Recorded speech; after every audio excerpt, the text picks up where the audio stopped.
చిత్తూరు జిల్లా కుప్పం నియోజకవర్గం నుంచి రామకుప్పం మండలానికి చెందిన ఎంపీటీసీలు, సత్యసాయి జిల్లా పెనుగొండ నియోజకవర్గం నుంచి రొద్దం మండలానికి చెందిన ఎంపీటీసీలు,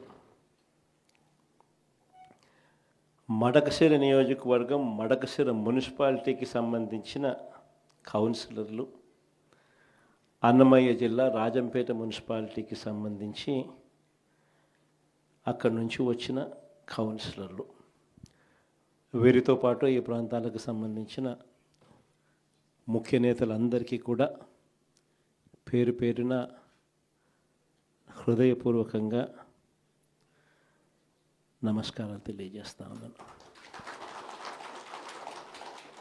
ఈరోజు మీరంతా కూడా తెగువ చూపించిన పరిస్థితుల మధ్య మిమ్మల్ని అందరినీ అభినందిస్తూ మీ అందరితో కూడా కాసేపు గడిపే కార్యక్రమం చేస్తూ ఉన్నాం. నిజంగా ఈరోజు రాష్ట్రంలో ఉన్న పరిస్థితులు ఎలా ఉన్నాయి అన్నది బహుశా నాకన్నా కూడా మీకే బాగా తెలుసు. రాష్ట్రంలో ఈరోజు విలువలు లేని, విశ్వసనీయత లేని, ప్రజాస్వామ్యాన్ని కూనీ చేస్తూ ఉన్న పరిస్థితుల మధ్య రాజకీయాలు జరుగుతూ ఉన్నాయి. ఇలాంటి చెడిపోయిన ఈ రాజకీయ వ్యవస్థలో తులసి ముక్కల్లా ఎంపీటీసీలమైన, జెడ్పీటీసీలమైన, కౌన్సిలర్లమైన అయ్యా చంద్రబాబు మమ్మల్ని చూసి నేర్చుకో రాజకీయాలు ఎలా చేయాలి అని చెప్పి తెగువ చూపించి రాజకీయాలకు అర్థం చెప్పి గట్టిగా నిలబడిన మీ అందరికీ కూడా మీ జగన్ హ్యాట్స్ ఆఫ్ చెప్తూ సెల్యూట్ చేస్తా ఉన్నాం.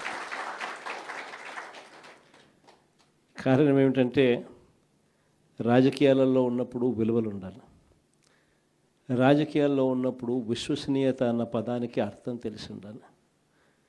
ఈ రెండింటికి కూడా అర్థం తెలియని వ్యక్తి ఎవరైనా ఈ రాష్ట్రంలో ఉన్నారు అని అంటే అన్ఫార్చునేట్గా అది ఈ రాష్ట్ర ముఖ్యమంత్రి అని చెప్పడానికి నిజంగా ఈ రాష్ట్ర పౌరుడిగా నేను తలదించుకోవాల్సిన పరిస్థితి. అంతగా దిగజార్చినడు ఈ పెద్ద మనిషి రాజకీయాలను.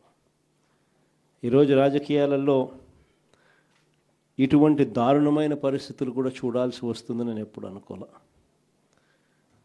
ఎందుకు ఈ మాట చెప్తా ఉన్నాను అని అంటే,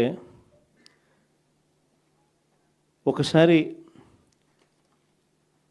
ఈ రామకుప్పానికి సంబంధించి చంద్రబాబు నాయుడు గారి సొంత నియోజకవర్గం, ఈ రామకుప్పానికి సంబంధించి ఎంపీటీసీకి సంబంధించిన ఒక కేస్ స్టడీ, ఒక ఎంపీపీ చనిపోయిన పరిస్థితుల మధ్య ఎన్నికలు జరుగుతూ ఉన్నాయి. 16కు సంబంధించిన ఎంపీటీసీలు వైఎస్ఆర్సీపీకి సంబంధించిన వాళ్ళే గెలిచారు. మరి ఇలాంటి చోట ఎందుకు చంద్రబాబు అనే వ్యక్తి పోటీ పెడతా ఉన్నాడు? గెలవడం అన్నదానికి మీనింగ్ ఎక్కడుంది? గెలవలేము అన్న సంగతి తెలుసు. గెలిచిన వాళ్ళందరూ కూడా, ఇక్కడ నుంచి గెలిచిన వాళ్ళందరూ కూడా వైఎస్ఆర్సీపీ టికెట్ మీద, ఆ బీఫామ్ మీద గెలిచిన వాళ్ళు. మళ్ళీ ఇలాంటి చోట 6 మందిని ఇక్కడి నుంచి లాక్కునే కార్యక్రమం చంద్రబాబు నాయుడు గారి దగ్గరుండి చేశారు.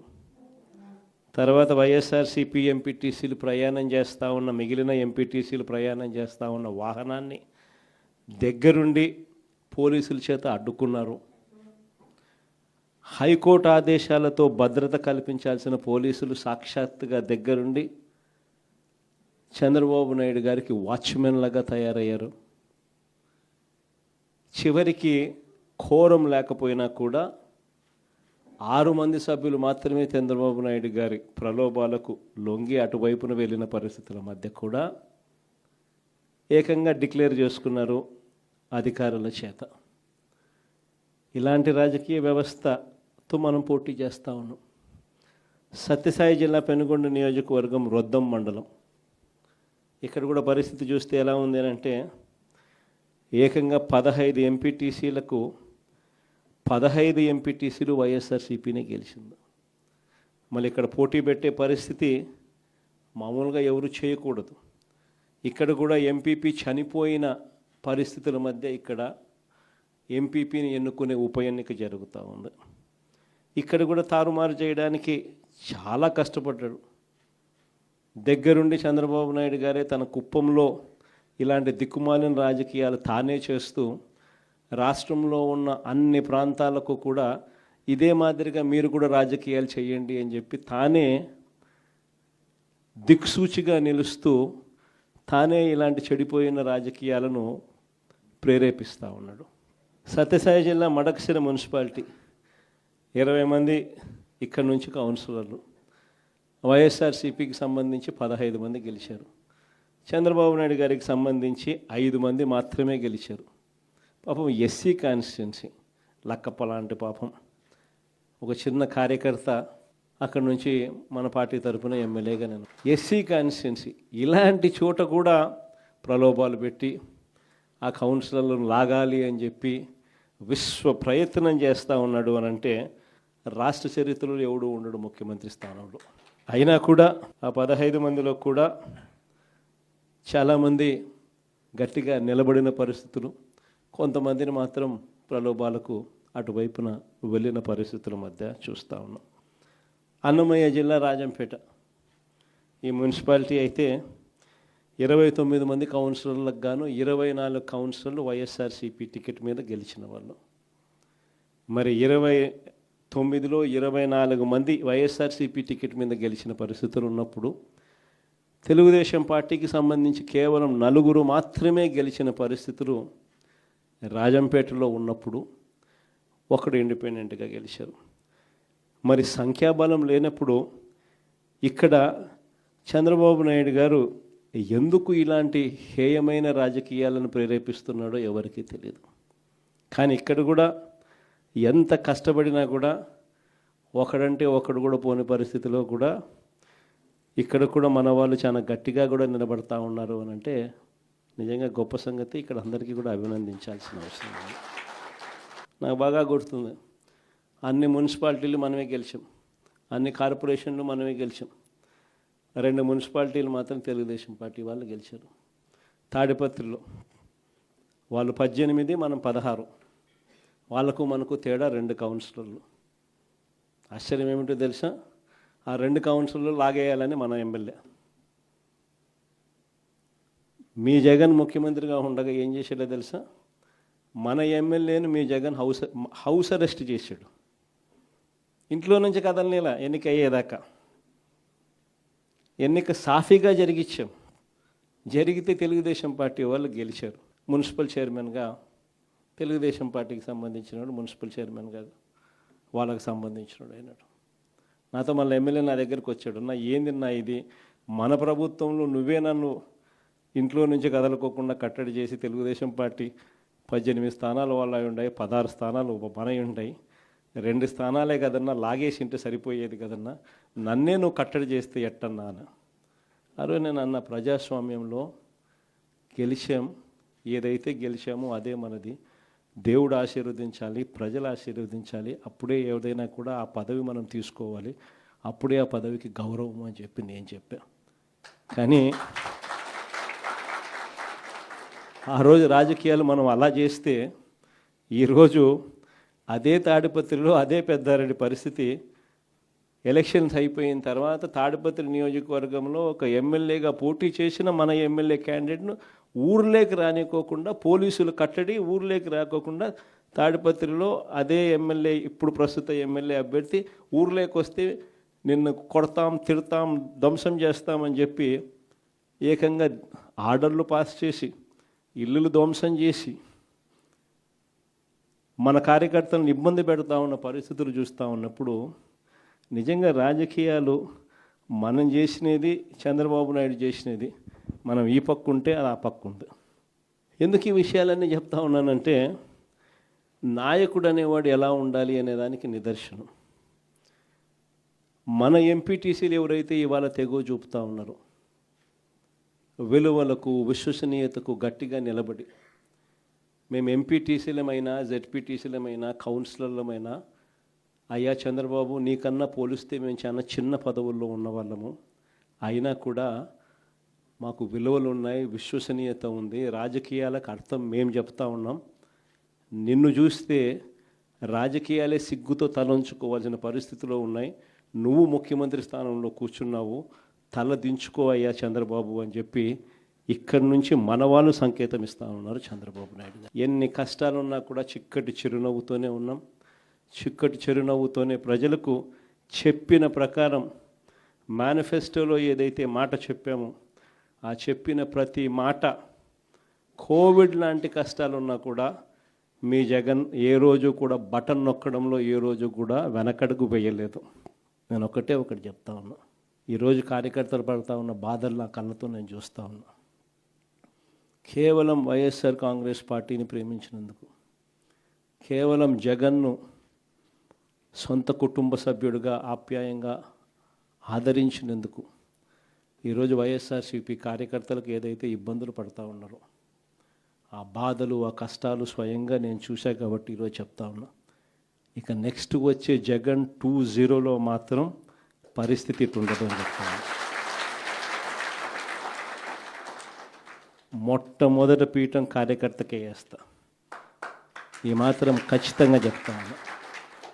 ఈరోజు ఎవరెవరైతే పోలీసులు, ఎవరెవరైతే అధికారులు, ఎవరెవరైతే మిమ్మల్ని ఇబ్బందులు పెట్టారో అందరి పేర్లు నోట్ చేసుకోండి.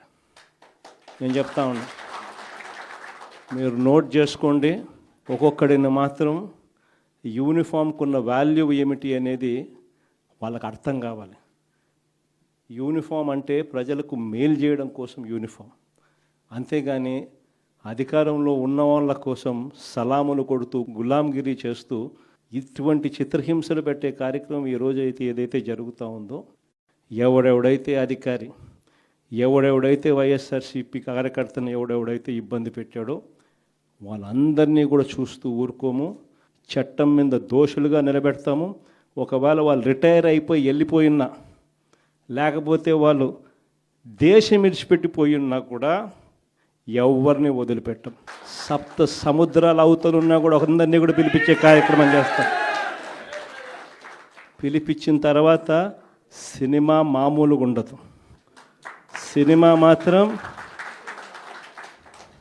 అదో లెవెల్లో ఉంటుంది. సినిమా మాత్రం ఈరోజు ఈ ప్రభుత్వం చేస్తూ ఉన్న పనితీరుని చూస్తూ ఉన్నాం. కార్యకర్తలను ఒకవైపున ఇబ్బందులు పెడతా ఉన్నారు, తప్పుడు కేసులు పెడతా ఉన్నారు. నేను ఎప్పుడు చూడలే ఇటువంటి రాజకీయాలు. తప్పుడు సాక్ష్యాలు సృష్టిస్తూ ఉన్నారు. ఏ తప్పు చేయకపోయినా కానీ కేసుల్లో ఇరికిస్తూ ఉన్నారు. సంబంధం లేకపోయినా కూడా పాత కేసుల్లో తవ్వి మరీ పేర్లు ఇరికిచ్చే కార్యక్రమం చేస్తూ ఉన్నారు. ఇవన్నీ కూడా జరుగుతూ ఉన్నాయి. ఎందుకు ఇంత స్థాయిలోకి దిగజారిపోతూ ఉన్నాడు చంద్రబాబు నాయుడు? కారణం ఏంటంటే, కారణం ప్రజల్లో చంద్రబాబు నాయుడు పలసనవుతూ ఉన్నాడు. కారణం ప్రజలకు ఇచ్చిన మాట ఏది కూడా చంద్రబాబు నాయుడు గారు నెరవేర్చక, చంద్రబాబు నాయుడు గారు నెరవేర్చని పరిస్థితుల మధ్య ప్రజలు చంద్రబాబు నాయుడు గారిని తిట్టుకుంటా ఉన్న పరిస్థితులు కనిపిస్తూ ఉన్న నేపథ్యంలో చంద్రబాబు నాయుడు ఏ స్వరము కూడా తాను సూపర్ 6 ఎందుకు చేయలేదు, తాను సూపర్ 7 ఎందుకు చేయలేదు, తాను ఎన్నికలప్పుడు ఇచ్చిన మాటను ఎందుకు నిలబెట్టుకోలేదు అని ఏ స్వరమైనా కూడా అడగకూడదు అని అడక్క మునిపే, క్వశ్చన్ చేయక మునిపే రాష్ట్రం మొత్తం భయాందోళన కార్యక్రమం సృష్టించే కార్యక్రమం చంద్రబాబు చేస్తూ ఉన్నాడు. ప్రతి అడుగులోనూ కూడా డైవర్షన్ కనిపిస్తుంది. ఏదైనా చంద్రబాబు నాయుడు గారు చేసేది ఎవరైనా కూడా ప్రశ్నించే కార్యక్రమం గట్టిగా కనిపిస్తే చాలు, చంద్రబాబు నాయుడు గారు తప్పు చేసినట్టుగా ఏదైనా గట్టిగా వినిపిస్తే చాలు, వెంటనే ఒక డైవర్షన్, ఏదో ఒక కార్యక్రమం, ఏదో ఒక తప్పుడు మాటలు, ఎవరితో ఒకంతో తప్పుడు ఆరోపణలు, ఎవరితో ఒకంతో పెద్దగా దాన్ని సెన్సేషన్ మాదిరి క్రియేట్ చేయడం. ఓరో తిరుపతి లడ్డు అంటాడు, అసలు ఆయన గురించి చెప్పుకుంటూ పోతా అంటే నెలకు ఒక డైవర్షన్ అనేది క్లియర్ కట్గా ప్రతిరోజు ఏదో ఒకటి కనిపిస్తూనే ఉంటుంది. ఒకటి చెప్తా ఉన్నా, చంద్రబాబు నాయుడు గారికి సంబంధించిన ఏ కార్యకర్త కూడా ప్రజల్లోకి వెళ్ళే పరిస్థితి లేదు. ఎందుకనంటే చంద్రబాబు నాయుడు గారికి సంబంధించిన ఏ కార్యకర్త అయినా సరే ప్రజల్లోకి వెళ్ళినాడు అని అంటే ప్రజలు అడిగే క్వశ్చన్లకు ఆన్సర్ లేదు. ఏ ఇంటికి చంద్రబాబు నాయుడు గారికి సంబంధించిన కార్యకర్త వెళ్ళినా కూడా ఆ ప్రతి ఇంట్లో నుంచి ఇక్కడ నుంచి స్టార్ట్ అవుతుంది. ఇక్కడ నుంచి స్టార్ట్ అవుతుంది. ఇక్కడ నుంచి స్టార్ట్ అయిన ఈ పిల్లోడు ఏమంటాడు, నా 15,000 ఏమిటి అని అంటాడు. నీకు 15,000 నీకు 15,000 నీకు 15,000 అన్నావుగా, నా 15,000 సంగతి ఏమిటి అని అక్కడి నుంచి స్టార్ట్ అవుతాడు. ఆ తర్వాత వాళ్ళ అమ్మలు అదే ఇంట్లో నుంచి నాకు 18,000 ఇస్తానన్నా, నా 18,000 సంగతి ఏమిటి అని వాళ్ళ అమ్మలు చిన్నమ్మలు స్టార్ట్ చేస్తారు. అంతటితో ఆగిపోదు. ఆ అమ్మలకు అమ్మలు, ఆ అమ్మలకు అత్తలు, మాకు 50 ఏళ్ళకే 48,000 ఇస్తానన్నావు, మరి మా 48,000 సంగతి ఏమిటి అని చెప్పి అత్తలు వాళ్ళ అమ్మమ్మలు అంటారు. అంతటితో ఆగిపోదు. ఆ ఇంట్లో నుంచి రైతు నా 26,000 సంగతి ఏమిటి అని అంటాడు. అంతటితో ఆగదు. 20 ఏళ్ళ పిల్లాడు నాకు నెల 3,000 ఇస్తానన్నావు నిరుద్యోగ భృతి, 36,000 సంగతి ఏమిటి నాది అని చెప్పి అడిగే కార్యక్రమం. ఇలా ఇంట్లో ఎంతమంది ఉంటే అంతమందిని చంద్రబాబు నాయుడు గారు అప్పట్లో మోసం చేస్తూ, మేనిఫెస్టో అని చూపిస్తూ, బాండ్లు ఇస్తూ, ఆ రోజు చేసిన మోసాలకంతా కూడా చంద్రబాబు నాయుడు గారు ఆయన కార్యకర్తలు సమాధానాలు చెప్పుకోలేని పరిస్థితి. మరోవైపున చూస్తే రాష్ట్రంలో విధ్వంసం జరుగుతూ ఉంది. పిల్లల పరిస్థితి ఏమిటి అని అంటే స్కూళ్ళు నాశనం అయిపోయిన పరిస్థితులు కనిపిస్తూ ఉన్నాయి. స్కూళ్ళల్లో ఇంగ్లీష్ మీడియం గాలికి ఎగిరిపోయింది. నాడు నేడు పనులు ఆగిపోయినాయి. స్కూళ్ళల్లో 8వ తరగతి పిల్లలకు ట్యాబులు ఇచ్చే పరిస్థితి నుంచి ఈరోజు గవర్నమెంట్ బడులకు పోవాలి అని అంటే పిల్లలు మళ్ళీ గవర్నమెంట్ బడ అబ్బా అనే పరిస్థితిలోకి పిల్లలు తయారయ్యారు.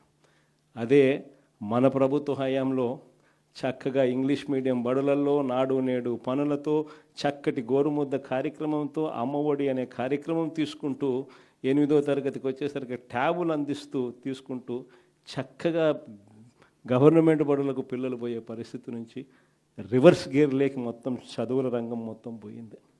ఇంజనీరింగ్ డిగ్రీ చదువుతూ ఉన్న పిల్లలకు చదువులకు ఉచితంగా ఏ పేదవాడైనా కూడా కష్టాల్లో నుంచి బయటపడాలి పర్మనెంట్గానంటే ఆ పిల్లాడికి ఉండాల్సింది ఆస్తి చదువు.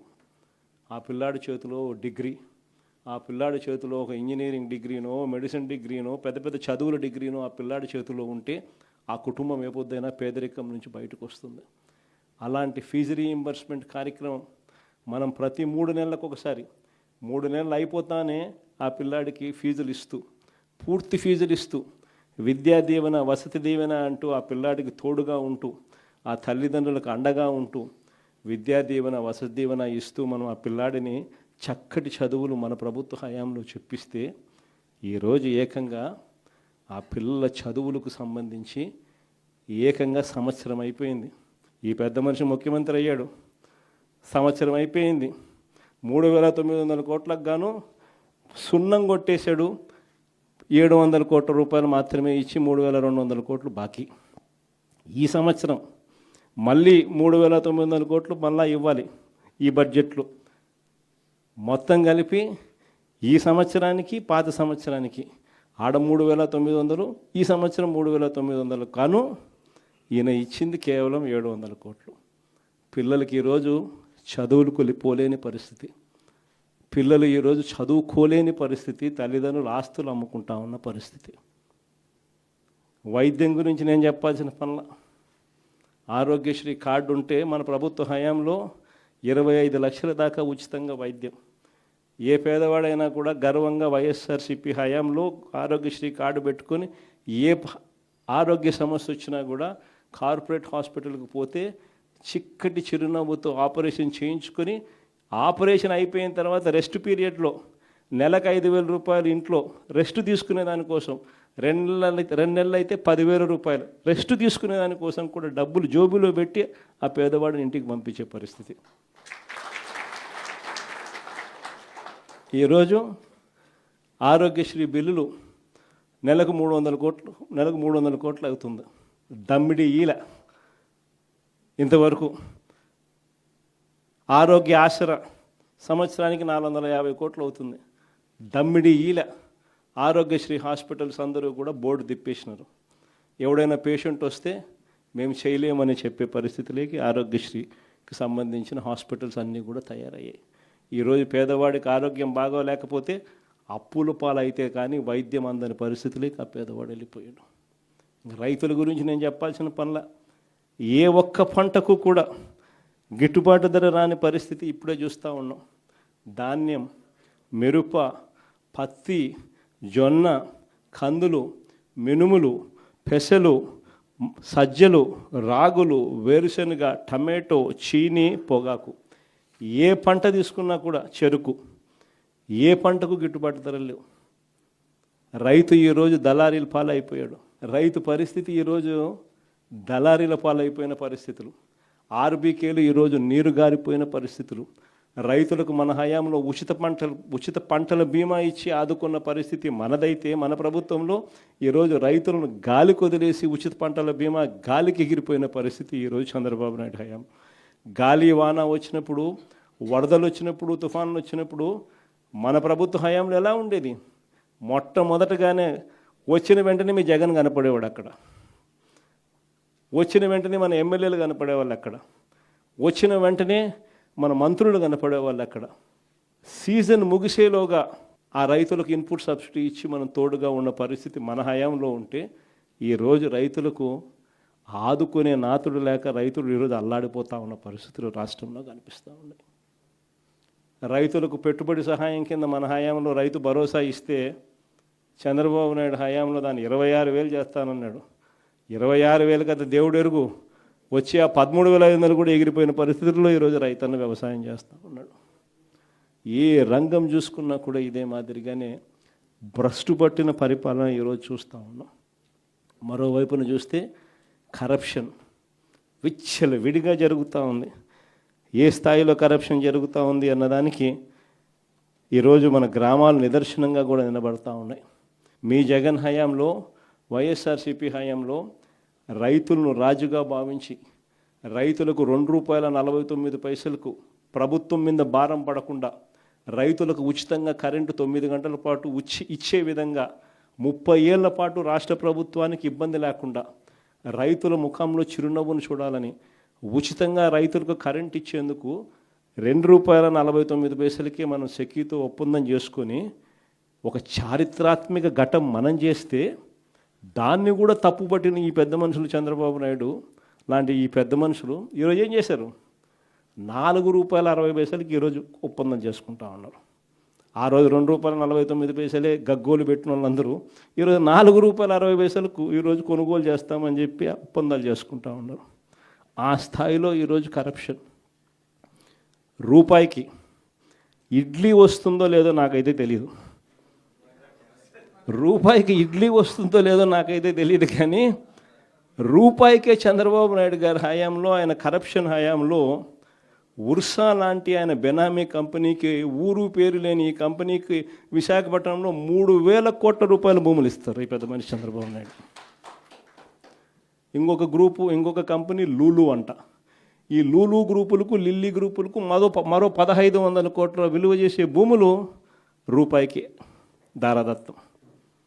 చంద్రబాబు నాయుడు గారి హయాంలో చూస్తూ ఉన్నాం.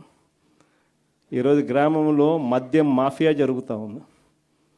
ప్రతి గ్రామంలోనూ బెల్ట్ షాప్ కనిపిస్తూ ఉంది. ఏ బెల్ట్ షాప్లో చూసినా కూడా వీధి చివర, గుడి చివర, బడి చివర ఎక్కడ చూసినా బెల్ట్ షాపు. ఏ బెల్ట్ షాప్లో చూసినా కూడా ఎంఆర్పి కన్నా ₹20 ఎక్కువ రేటుకి అమ్ముతూ ఉన్నారు.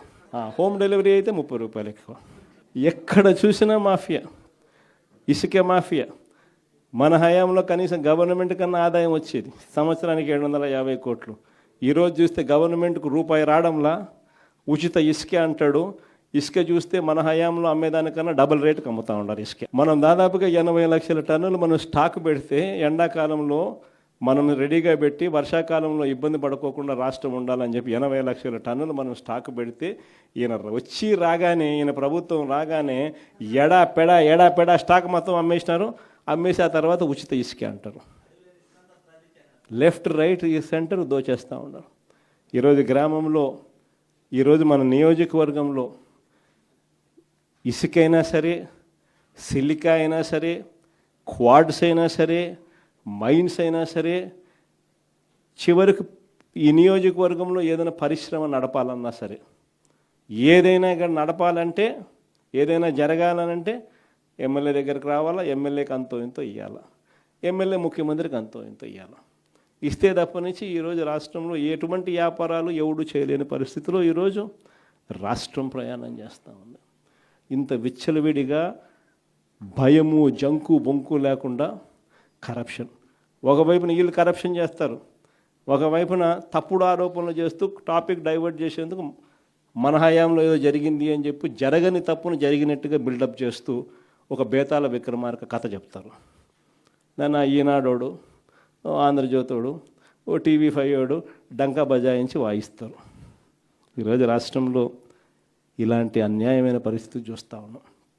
కొత్తగా ఈ మధ్యకాలంలో APMDC బాండ్స్ అంట 9,000 కోట్ల రూపాయలు తాను బాండ్స్లో చేస్తూ బాండ్స్ తీసుకుంటూ స్కాములు చేయాలి అని ఆలోచన చేయగలిగినోడు ఒక చంద్రబాబు నాయుడు లాంటోడే. ఆ బాండ్స్లోనూ కూడా స్కామే. ఆ స్కాముల్లో కూడా మళ్ళీ ఆ బాండ్స్ APMDC రేస్ చేసి ఆ బాండ్స్తో ఏకంగా APMDCకి ఉన్న గనులన్నీ తాకట్టు.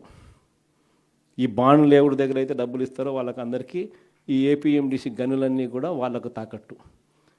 వాళ్ళే రేపొద్దున నిర్దేశిస్తారంట అక్కడ ఎవడు మైనింగ్ చేయాలో ఎవడు మైనింగ్ చేయకూడదు అని చెప్పి. ఆ స్థాయిలోకి కరప్షన్ అనేది పోయిన పరిస్థితులు కనిపిస్తూ ఉన్నాయి. ఇలాంటి నేపథ్యంలో చెప్తా ఉన్నా, సంవత్సరం కళ్ళు మూసుకుంటే అయిపోయింది. చూస్తా చూస్తా సంవత్సరం అయిపోయింది. మీ అందరికీ గుర్తుండే ఉంటుంది, మన 5 సంవత్సరాలు 2019 నుంచి 24 కళ్ళు మూసుకొని కళ్ళు తెరిచేసరికి ఎట్ట అయిపోయిందా? ఈ సంవత్సరం కూడా కళ్ళు మూసుకొని కళ్ళు తెరిచేసరికి అట్ట అయిపోయిందా? ఇంకా కళ్ళు మూసుకొని కళ్ళు తెరిచేసరికి మరో 3 ఏళ్ళు కూడా అదే మాదిరిగానే అయిపోతుంది. ఈ 3 ఏళ్ళు మాత్రం ఎట్టునో గట్టిగా ఈ చంద్రబాబు నాయుడు గారి ప్రభుత్వం పోయేదానికోసం శాయశక్తుల అందరం కష్టపడదాం, ప్రతి అడుగు ముందుకేద్దాం. 3 ఏళ్ళు దీని తర్వాత వచ్చేది మళ్ళీ మన ప్రభుత్వమే. ఆ తర్వాత చంద్రబాబు నాయుడు గారికి తెలుగుదేశం పార్టీకి సినిమా ఎట్ట చూపించాలో మనం చూపిస్తాం. చిత్తూరు జిల్లా కుప్పం నియోజకవర్గం